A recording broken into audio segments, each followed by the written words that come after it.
Welcome to AI Martian, guys. This is lecture 2 and of Django series. And here we have a question. Why do we use framework? That's the second question of this series and a second video as well. So we will start like why do we use framework? This is our question. Why do we use framework? हम framework को क्यों इस्तेमाल करते हैं? So I create a few things here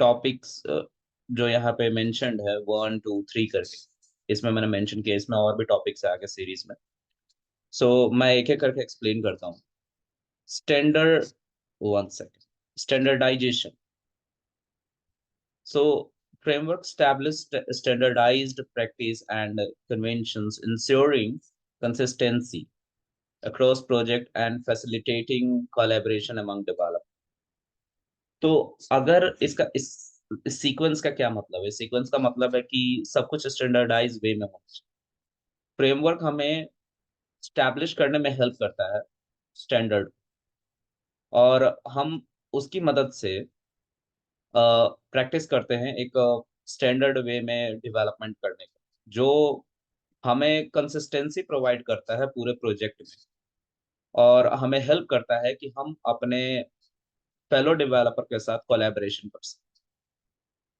तो सबको आपके code समझ में आए इसलिए हमें एक स्टैंडर्ड वे में प्रैक्टिस करने की जरूरत होती है डेवलपमेंट करने की जरूरत होती है और फ्रेमवर्क उसको भी अचीव करता है और डेवलपर को करवाता है तो स्टैंडर्डाइजेशन एक हमारा इसमें टॉपिक ऐड होता है फ्रेमवर्क का हम यूज क्यों करें इस पार्ट में तो पहला कॉन्सेप्ट हमारा ये था दूसरा है एफिशिएंसी एफिशिएंसी जैसा हम जानते हैं कि किसी भी चीज को का एक कैपेसिटी क्या होता है मतलब कि उसका अप्रोच क्या है एफिशिएंट है कि नहीं कोड ज्यादा टाइम तो नहीं ले रहा चलने में तो ये एफिशिएंसी को भी मैनेज करता है they provide pre build components and libraries saving developers time and efforts by eliminating the need of reinvent common functionalities तो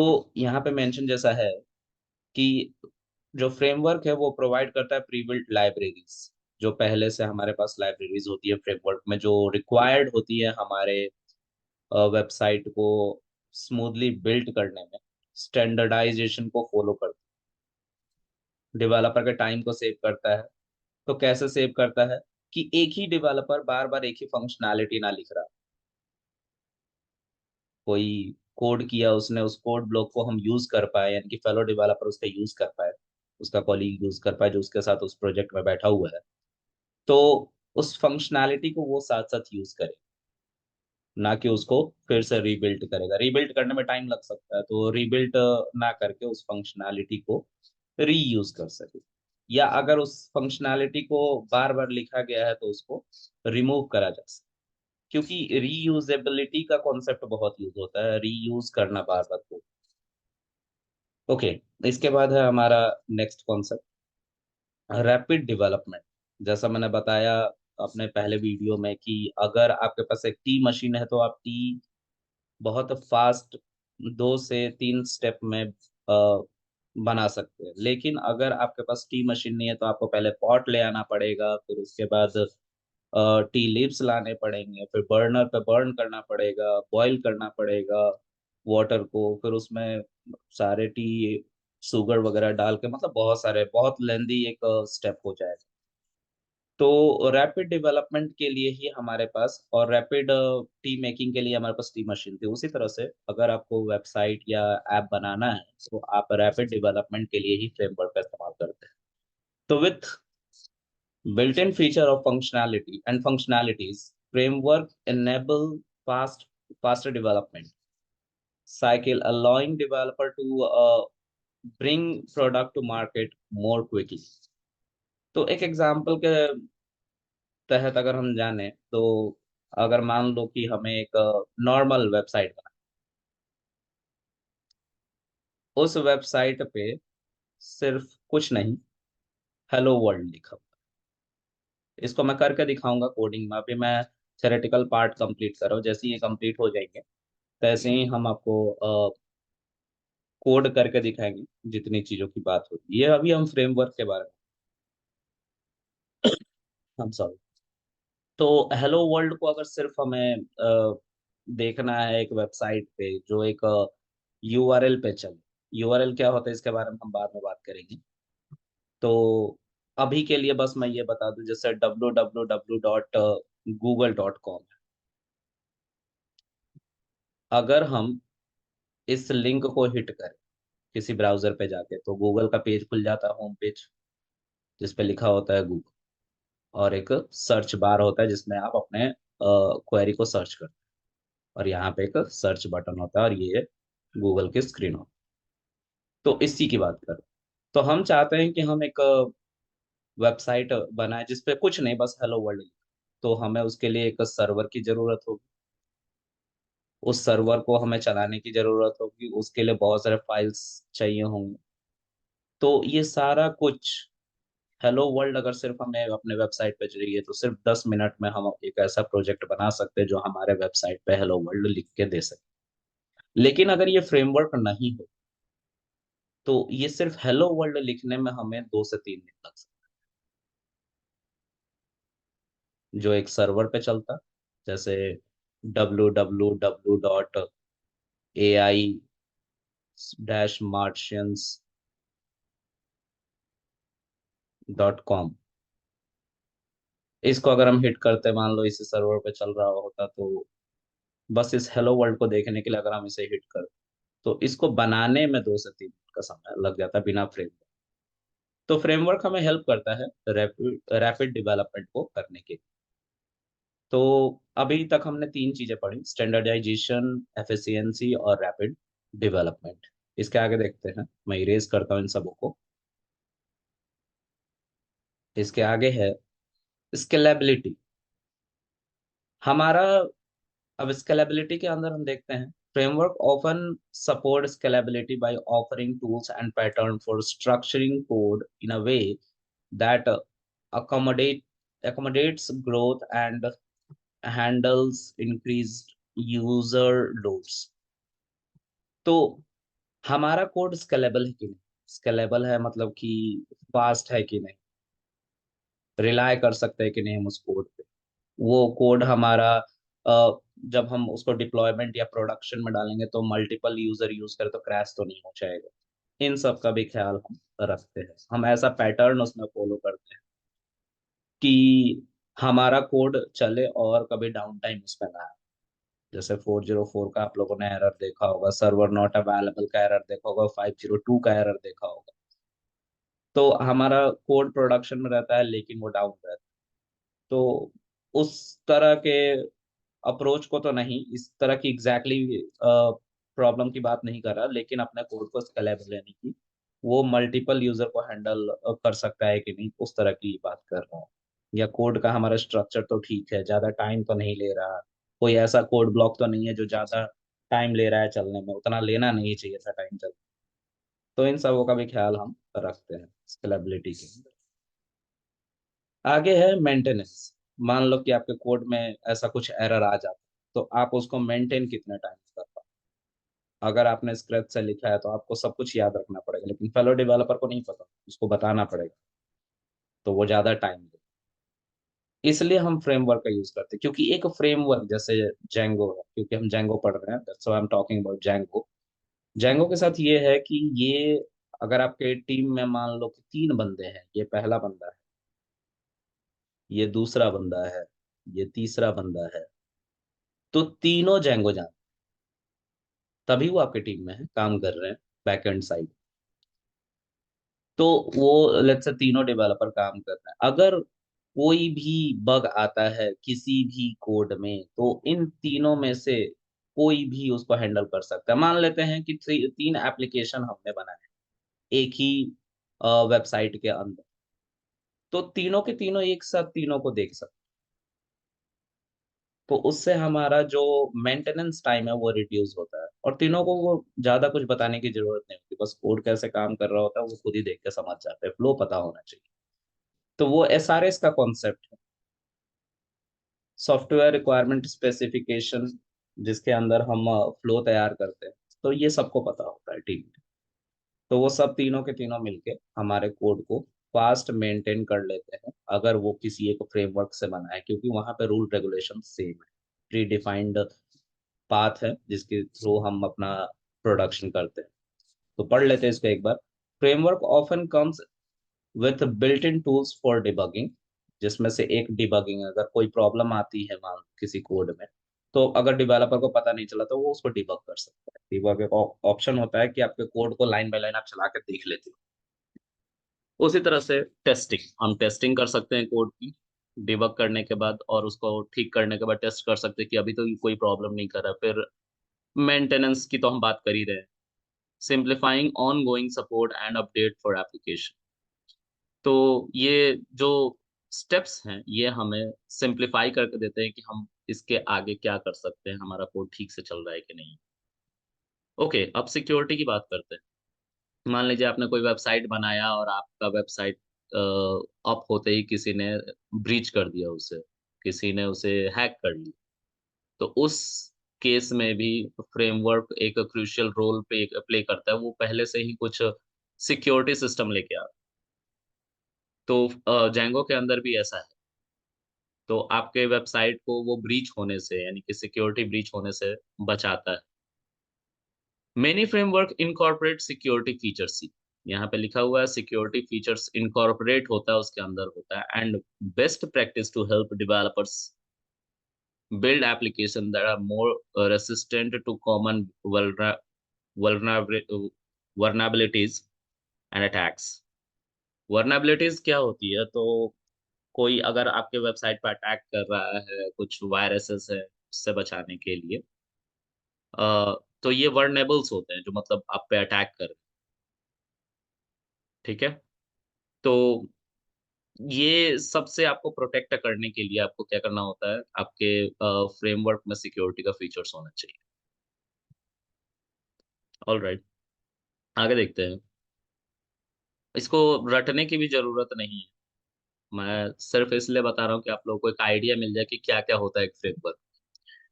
ओके, अब 7वां पॉइंट हमारा ये है कि कम्युनिटी सपोर्ट।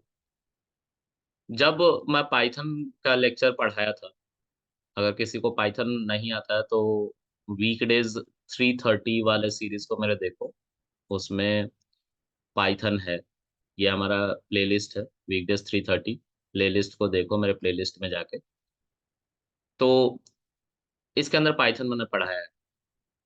पाइथन जब बनाया जा रहा था, तो पाइथन एक free open source library, sorry open source language. तो फ्री ओपन सोर्स हमारा पाइथन एक लैंग्वेज है।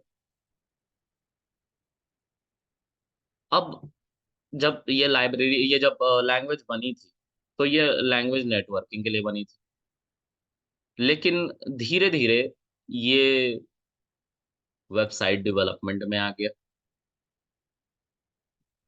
वेबसाइट में आ गया। फिर उसके बाद ये इससे आप मोबाइल एप्लीकेशन भी बना सकते हैं। ये ज़्यादा हिट नहीं हुआ, लेकिन हाँ, मोबाइल एप्लीकेशन आप बना सकते हैं। कुछ लाइब्रेरी है, जैसे कीव करके है, कीव करके है लाइब्रेरी, आप उसकी मदद से बना सकते हैं मोबाइल एप्लीकेशन, एंड्रॉयड, आईओएस दोनों बना सकते हैं। फिर ये एआई में भी आ गया। फिर डेटा प्रोसेसिंग यानी कि ईडीए करने के लिए भी आ गया। तो ये ऐसे ही नहीं पाइथन लैंग्वेज से ये सारे काम, इसके पीछे बहुत सारे डेवलपर हैं जो ऑलरेडी पाइथन जानते हैं, और उनको कभी ना कभी ये कोई टास्क मिला होगा जिसको पाइथन की हेल्प से करना होगा।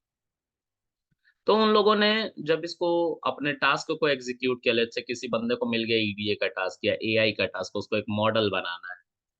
इस बंदे को मान लो मिल गया मॉडल बनाने का टास्क। तो ये बंदा मॉडल बनाया, मैथ्स के कोड लिखे, कैसे काम करेगा मैथ्स का कोड पाइथन की मदद से, और कैसे हम डेटा के ऊपर प्रिडिक्शन का काम करा सकते हैं।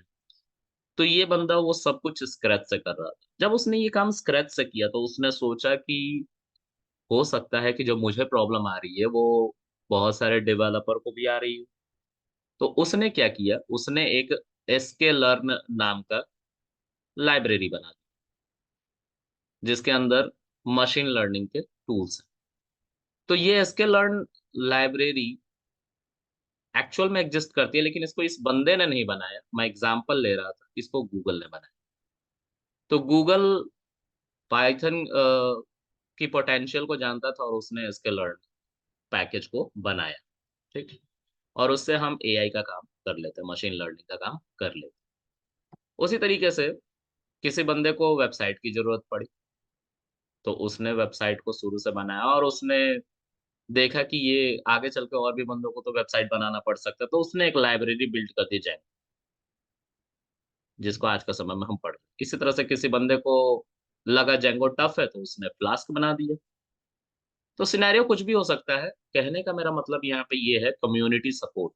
तो ये जो मेंबर्स हैं, यही कम्युनिटी है जो ऑलरेडी पाइथन जानते हैं और पाइथन के ग्रोथ में अपना कंट्रीब्यूशन दे रहे थे। उनको प्रॉब्लम आ रही थी, वो आगे चल के किसी बंदे को ना आया, इसीलिए उन्होंने उसका पैकेज बना बना के पाइथन को दे दिया। इससे पाइथन स्ट्रांग हो गया। तो यही होता है कम्युनिटी सपोर्ट। तो जेंगो भी एक लाइब्रेरी है, एक फ्रेमवर्क है। सॉरी, लाइब्रेरी मैं कह रहा हूँ, ये एक फ्रेमवर्क है जिसकी हेल्प से आप वेबसाइट बनाते हो। तो इस स्पेसिफिक जेंगो के लिए भी बहुत सारे जेंगो पे जो लोग काम करते थे, उनको कुछ ना कुछ प्रॉब्लम आती थी जेंगो पे काम करने के बाद। तो उन्होंने उसको पैच करने की कोशिश की, उसको रिजॉल्व करने की कोशिश की, और उसके लिए उन्होंने छोटी-छोटी लाइब्रेरी या कोड इस पे अपडेट की। तो जैसे जेंगो का कम्युनिटी सपोर्ट बेटर हुआ, और जेंगो भी अब बिना किसी बग के आज के समय में यूज़ कर, बहुत बड़ी-बड़ी कंपनीज़ इसको यूज़ कर रही हैं आज के समय में। तो इसमें से एक इंस्टाग्राम भी आपका नाम आ जाएगा, जो आप यूज़ करते हैं डे टू डे में। तो पढ़ लेते हैं एक बार इसको। तो framework typically have active communities of developers. Developer की कम्युनिटी होती है जो पाइथन जान रहे हैं, क्योंकि जेंगो पाइथन का framework. Who contribute to documentation, provide support forums and create plugin and extension। plugin और extension ये आपको मैं आगे चल के बताऊंगा। enhancing the ecosystem around the frame। हमारा फ्रेमवर्क अच्छे से काम कर सके, उसके इर्द गिर्द ये इकोसिस्टम बिल्ड करते हैं ये डेवलपर्स, अपनी लाइब्रेरी, प्लगइन्स और एक्सटेंशन का सपोर्ट देके, जिसको मैं पैच कह रहा हूँ। फ्लेक्सिबिलिटी। फ्लेक्सिबिलिटी क्या होती है? While framework provides structure, they often allow for customization to meet the specific need individual project, giving developer flexibility in implementation। आप फ्रेमवर्क का जो स्ट्रक्चर है, उसको कस्टमाइज भी कर सकते हैं, थोड़ा बहुत आप चेंज कर सकते हैं। तो ये आपको जेंगो अलाउ करता है कि आप उसके अंदर कस्टमाइजेशन कर सकें अपने नीड के अकॉर्डिंग। इसी को कहते हैं फ्लेक्सिबिलिटी, मतलब रिजिड नहीं है। आपको जेंगो में जैसा फ्लो दिया गया, आप उसमें चेंजेस कर सकते हैं, बशर्ते आपको जेंगो आनी चाहिए अच्छे से। वो फ्रेमवर्क आना चाहिए जिसकी मदद से आप अ, अपने एप्लीकेशन को बिल्ड कर रहे हो। अगर वो फ्रेमवर्क ही नहीं आता, तो आप पैच कैसे डालोगे, उसको अपने अकॉर्डिंग कस्टमाइज कैसे करोगे? क्योंकि इंटरनल वर्किंग आपको समझ में आनी चाहिए, और उसके लिए आपको उस फ्रेमवर्क को गो थ्रू करना होगा अच्छे तरीके से। Alright. Learning curve. Learning curve क्या होता है? While there may be a learning curve associated with adopting a new framework, once a developer become proficient, they can leverage the framework's feature to work more efficient। तो एक बार अगर आप किसी framework को सीख जाते हैं, तो आप इतने प्रोफिशिएंट हो जाते हैं कि आप उस फ्रेमवर्क के फीचर को ज़्यादा अच्छे तरीके से एक्सेप्ट कर पाते हैं और अच्छे तरीके से अपने कोड को लिख पाते हैं, बिना किसी बग के। इसी की बात हो रही है। Cross platform compatibility. एक एप्लीकेशन एक प्लेटफ़ॉर्म से दूसरे प्लेटफ़ॉर्म पे जब इंटरैक्शन होता है, तो उसमें ये कैसा है? Some framework support cross platform development, enabling a developer to build application that can run on multiple operating system device without significant modification। तो मान लो कि मैंने एक वेबसाइट बनाया विंडोज़ पे, तो क्या वो मैक पे चलेगा? क्या वो लिनक्स पे चलेगा? तो जो मैंने विंडो पे एप्लीकेशन बनाया, मान लो जेंगो की हेल्प से, एक फ्रेमवर्क है जेंगो, जेंगो की हेल्प से मैंने बनाया, तो क्या वो मैक पे चलेगा, लिनक्स पे चलेगा? इसी को कहते हैं क्रॉस प्लेटफ़ॉर्म कंपैटिबिलिटी।